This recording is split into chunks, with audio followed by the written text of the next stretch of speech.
completely false. And I believe the Buddhists would consider a setback a gift. It's a gift. Now, what do I do with this gift? It's perhaps the thorn on the way to the rose, on the way to the blossom, but worth it. Some of my greatest setbacks, oh please, some of the people I've worked for, not necessarily with, but worked for throughout my life. Not me, folks. No, well, we work with, We not work for. together, We work right. with. I mean, I've worked with just some batshit crazy people. Some people who abused power in a way that some of them literally tried to set me back.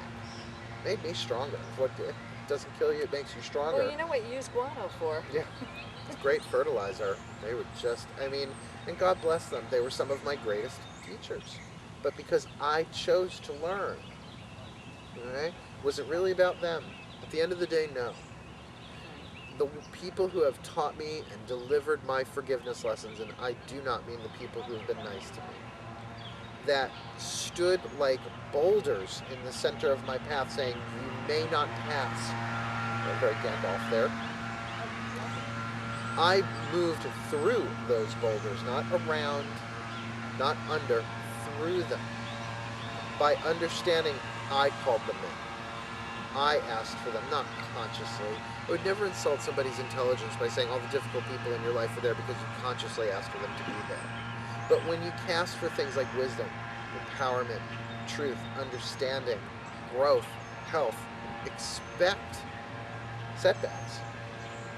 Not so that you are set back by them, but so that you can grow and overcome them. Rise above it. Rise above it, and in a real interior way. What if that person who's delivering the setback you're married to or genetically linked to, like a parent or a child? You can't necessarily move through them in a way where they leave your life. You may not want that. But to be able to grow and overcome. And I will give an example with my parents. I was going to talk about something other than a romantic context. My parents, my stepfather and my mother. My stepfather's a lawyer. My mother is a teacher. Retired, but still she's a teacher. They did not want this path for me. They've never come right out and actually said it, but you know, when you come from professionals, well, I've got one...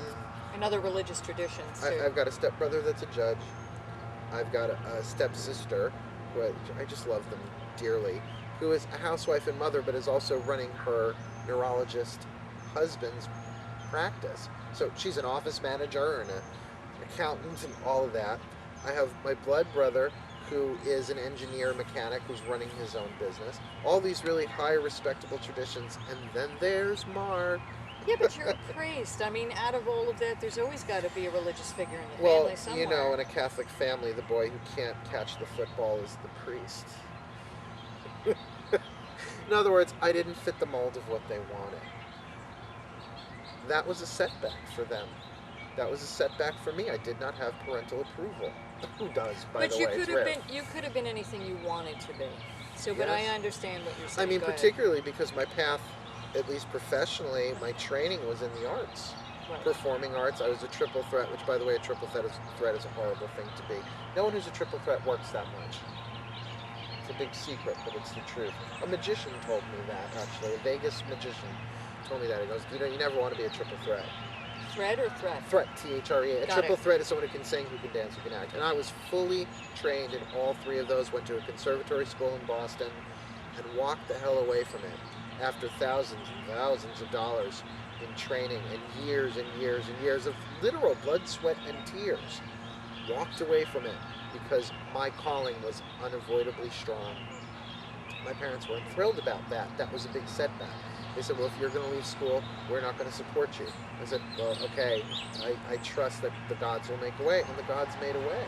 So out of that setback of their disapproval, in some ways out and out, as well as them saying, well, we're not going to support you financially, Right. it brought me to a stepping stone of really surrendering to the gods and saying, well, if this is the calling you've given me, and if this is what you want me to do, you had better deliver what I need to do it. And they did. Through my first crystal store job, where I learned so much about crystals, where people can hold up a stone, I can look at it and tell them not just what stone it is, but what it does. Where I had many jobs in retail. I was like, really? I worked at the Bombay company. I don't even know that it still exists. Reproduction antique furniture. I learned about dealing with people. I learned about customer service, which you think that doesn't work as a minister? I think people who are doing a really good job in retail are ministers. But I think that that path was fraught with setbacks. I was a model for about a year, taking the Long Island Railroad into Manhattan with my book and my backpack and going on go-sees. It nearly ripped my soul to shreds, but it taught me about, through contrast, what I did not want in a life path. And it made me exquisitely clear about what I did want, and I will never forget my last day as a model. This woman ripped me apart at a go-see. I couldn't tell you her name or the company. It was, please, I was 19, I'm 40, so almost 20 years ago. It's forgiven at this point. Well, the ride home, there's nothing more depressing for me than riding home at 2 p.m. in the afternoon, your head in hands, feeling like a failure on the Long Island Railroad, with your mother coming to pick you up at the train station. I mean, humiliation. I went up to my room and I cried. And it wasn't that, oh, bad day cry. It was soul-deadening depression.